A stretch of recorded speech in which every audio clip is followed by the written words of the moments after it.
This is going to be a video tutorial on how to enable or disable Autostart on the Zen Web Browser.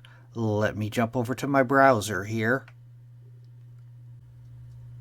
I am on the Zen Web Browser now.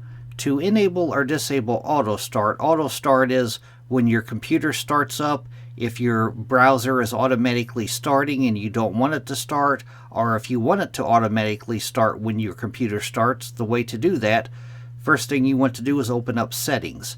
I'm going to go off to the upper right hand corner, up to the three-dot menu. I'm going to click on that.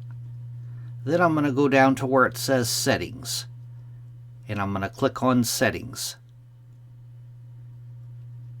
Now on the pane off to the left hand side, I am on the General tab. And on the center pane, right under General, it says Startup. The middle thing here, Open Zen automatically when your computer starts up. If this box is checked, the Zen Web Browser will automatically open when your computer starts.